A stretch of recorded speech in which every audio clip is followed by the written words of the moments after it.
എല്ലാ പ്രിയപ്പെട്ടവർക്കും ക്രിസ്തുയേശുവിൻ്റെ നിസ്തുല നാമത്തിൽ സ്നേഹവന്ദനം.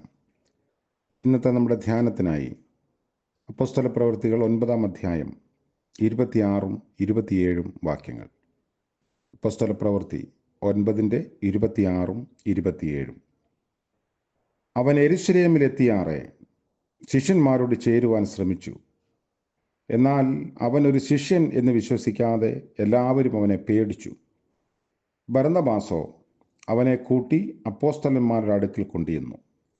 അവൻ വഴിയിൽ വെച്ച് കർത്താവിനെ കണ്ടതും കർത്താവ് അവനോട് സംസാരിച്ചതും ദമസ്കോസിൽ അവൻ യേശുവിൻ്റെ നാമത്തിൽ പ്രാഗൽഭ്യത്തോടെ പ്രസംഗിച്ചതും എല്ലാം അവരോട് വിവരിച്ചു പറഞ്ഞു.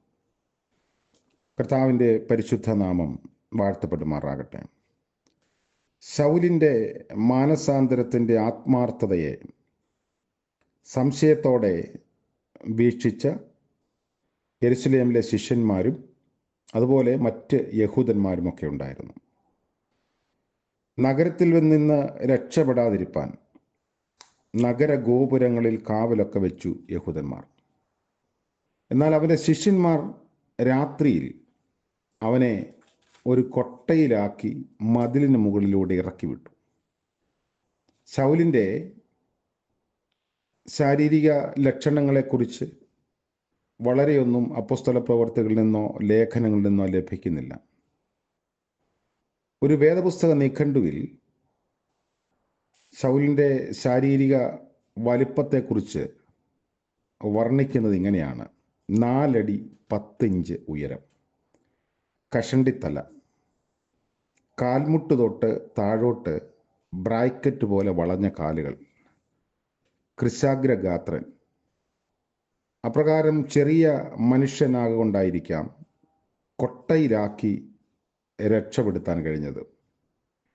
ദൈവം തരുന്നതെന്തും അനുഗ്രഹത്തിൻ്റെ മുഖാന്തരങ്ങളാണ്. യെരുശലേമിൽ എത്തുമ്പോൾ ശിഷ്യന്മാരോട് ചേരാൻ ശ്രമിച്ചു. എന്നാൽ ശൗലിൻ്റെ പൂർവ്വചരിത്രം അറിയാമായിരുന്നതുകൊണ്ട് ഒരു ശിഷ്യൻ എന്ന് വിശ്വസിക്കാൻ അവർക്ക് പ്രയാസമുണ്ടായിരുന്നു. പ്രത്യേകിച്ച് കഴിഞ്ഞ 3 വർഷമായി അവനെക്കുറിച്ച് യാതൊരു അറിവും ലഭിച്ചിരുന്നില്ല. ഈ സമയത്ത് കൂട്ടായ്മയുടെ വലങ്കൈ നൽകിയത് ബർന്നബാസായിരുന്നു. അവൻ ശൗലിനെ അപ്പോസ്തലന്മാർക്ക് പരിചയപ്പെടുത്തി, പ്രത്യേകിച്ച് പത്രോസിനും യോഹന്നാനും. ഗലാത്യ ലേഖനം 1-ാം അധ്യായം 18 മുതലുള്ള വാക്യങ്ങളിൽ അത് രേഖപ്പെടുത്തിയിട്ടുണ്ട്. ദമസ്കോസ് സംഭവത്തെക്കുറിച്ചും തുടർന്ന് യേശുവിൻ്റെ നാമത്തിൽ പ്രാഗൽഭ്യത്തോടെ പ്രസംഗിക്കുകയും മറ്റും ചെയ്തത് അതൊക്കെ അവരോട് വിവരിച്ചു. അവൻ്റെ സാക്ഷ്യവും രക്ഷാനിർണയവും അവരെ ബോധ്യപ്പെടുത്തി. യവന ഭാഷക്കാരായ യഹൂദന്മാരോടും അവൻ സംവാദിച്ചു. അവരോ അവനെ കൊല്ലുവാൻ ശ്രമിച്ചു. സഹോദരന്മാർ അവനെ കൈസരയിലേക്കും തുടർന്ന് തർസോസിലേക്കും അയച്ചു. യെരുശലേമിലായിരുന്നപ്പോഴും ദമസ്കോസിലായിരുന്നപ്പോഴും ശിഷ്യന്മാരോട് ചേർന്നാണ് ശൗൽ താമസിച്ചത്. 2 ഇടത്തും സംശയത്തോടെ ആദ്യം അവർ ശൗലിനെ വീക്ഷിച്ചു എന്നത് സ്വാഭാവികമാണ്. തുടർന്ന് അവൻ്റെ ജീവിതവും സാക്ഷ്യവും സ്നേഹവും കരുതലുമൊക്കെ നേടാൻ ശൗലിന് സാധിക്കുന്നുണ്ട്. യഥാർത്ഥ മാനസാന്തരം സഭയുടെ കൂട്ടായ്മയിലാണ് വളർന്ന് അനുഗ്രഹമാകുന്നത്. ദൗത്യ നിർവഹണ ശ്രമത്തിൽ സഭ ഇത് ഗൗരവമായി കാണുകയും ചെയ്യുന്നു. രക്ഷിക്കപ്പെടുന്നവരെ കർത്താവ് ദിനംപ്രതി സഭയോട് ചേർത്തുകൊണ്ടിരുന്നു എന്ന് യെരുശലേമിലെ കൂട്ടായ്മ സംഘത്തെക്കുറിച്ച് പറഞ്ഞിരിക്കുന്നത് ശ്രദ്ധേയമാണ്. സകല മനുഷ്യർക്കും വിജാതീയർക്കും സാക്ഷിയായിരിക്കാനുള്ള ആഹ്വാനമാണ് അനന്യാസ് നൽകിയത്. അതുകൊണ്ട് സാക്ഷ്യത്തിന് ശക്തീകരിക്കുന്നത് പരിശുദ്ധാത്മാവാണ്. ക്രിസ്തു ശിഷ്യരെ പീഡിപ്പിക്കാൻ യാതൊരിടത്തു നിന്നാണോ അധികാരപത്രവും വാങ്ങിച്ചത് അവിടെ തന്നെ, അതായത് യെരുശലേമിൽ പ്രാഗൽഭ്യത്തോടെ ക്രിസ്തുവിനെ പൗലോസ് പ്രസംഗിച്ചു. സ്തെഫാനോസിനെ പോലെ ചിതറിപ്പോയ യഹൂദന്മാരോടും അദ്ദേഹം തൻ്റെ സാക്ഷ്യം പങ്കുവയ്ക്കുന്നുണ്ട്. അപ്പോൾ ക്രിസ്തുവിനെ പ്രസംഗിക്കുന്നതിൽ കഷ്ടത സഹിപ്പാൻ ശൗൽ തയ്യാറായി. ക്രിസ്തുവിനെ സാക്ഷിക്കുന്നതിൽ അടങ്ങിയിരിക്കുന്നതാണ് ഈ കഷ്ടത എന്ന് പറയുന്നത്. യഥാർത്ഥ ശിഷ്യത്വത്തിൻ്റെ മുഖമുദ്രയാണ് കഷ്ടത. ബോൺഹോഫർ അതിന് ഒരു അടയാളമാണ്. അപ്പോൾ മറ്റുള്ളവരെക്കുറിച്ച് നന്മ മാത്രം ചിന്തിക്കുകയും കരുതുകയും ചെയ്യുന്നവനായിരുന്നു ബർന്നബാസ്. പ്രബോധനപുത്രൻ എന്നാണ് അർത്ഥം. ഉത്സാഹിപ്പിക്കുക, ഉത്തേജിപ്പിക്കുക, ധൈര്യപ്പെടുത്തുക എന്നൊക്കെയാണ് പ്രബോധനം കൊണ്ട് അർത്ഥമാക്കുന്നത്. വാക്കുകൊണ്ടും നോട്ടം കൊണ്ടും ബന്ധങ്ങൾ കൊണ്ടും മറ്റുള്ളവർക്ക് ആത്മധൈര്യം പകർന്ന് കൊടുക്കുന്നവരുണ്ട്. ബർന്നബാസ് അങ്ങനെ ഒരാളായിരുന്നു. പഴമയുടെ വെളിച്ചത്തിൽ അവൻ ആരെയും കണ്ടിരുന്നില്ല. ഒരു മനഃശാസ്ത്രജ്ഞൻ്റെ വാക്കുകൾ ഇങ്ങനെയാണ്: do not hold the past against one's life. പഴമയുടെ വെളിച്ചത്തിൽ ആരെയും കാണരുത്. ആർക്കും കറ തീർന്ന് പഴമ അവകാശപ്പെടാൻ സാധിക്കുമെന്ന് കരുതണ്ട.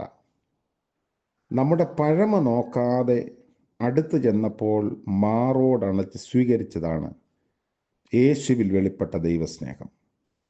സകലവും നാനാവിധമാക്കി വിശപ്പടക്കാൻ എന്തെങ്കിലും ഒന്ന് ലഭിച്ചിരുന്നെങ്കിലെന്ന് ആഗ്രഹിച്ച് ഒന്നും ലഭിക്കാതെ ഭവനത്തിൽ മടങ്ങിയെത്തിയ ധൂർത്തപുത്രനെ ദൂരവേ കണ്ട് ഓടിച്ചെന്ന് കെട്ടിപ്പിടിച്ച് ചുംബിച്ച സ്നേഹനിധിയായ പിതാവിനെയാണ് ധൂർത്തപുത്രൻ്റെ ഉപമയിൽ കർത്താവ് വ്യക്തമാക്കുന്നത്. അതുകൊണ്ട് പ്രബോധനപുത്രൻ എന്ന് വിളിക്കപ്പെടുന്ന ബർന്നബാസ് നമുക്കൊരു വലിയ മാതൃക കാണിച്ചു തരുന്നു.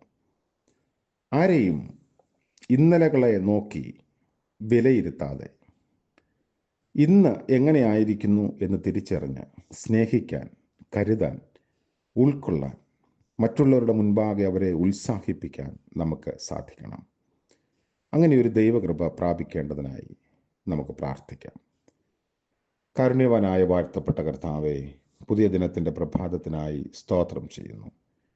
മറ്റുള്ളവർക്ക് ആത്മധൈര്യം കൊടുക്കാൻ, ഉത്സാഹിപ്പിക്കാൻ, പോസിറ്റീവായി അങ്ങനെയുള്ള നിലപാടുകളെ കാണാനുള്ള ഹൃദയവിശാലത ഞങ്ങൾക്ക് നൽകണമേ.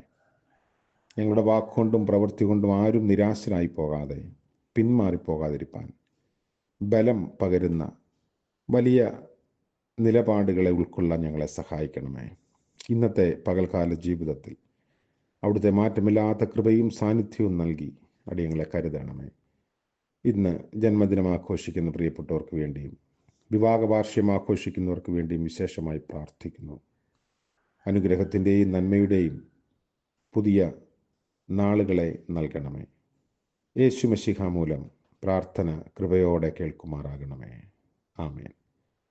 സകല ബുദ്ധിയെയും കവിയുന്ന ദൈവിക കൃപയും അനുഗ്രഹവും നാം എല്ലാവരോടും കൂടെ ഇന്നും എന്നേക്കും ഉണ്ടായിരിക്കുമാറാകട്ടെ. ആമേൻ.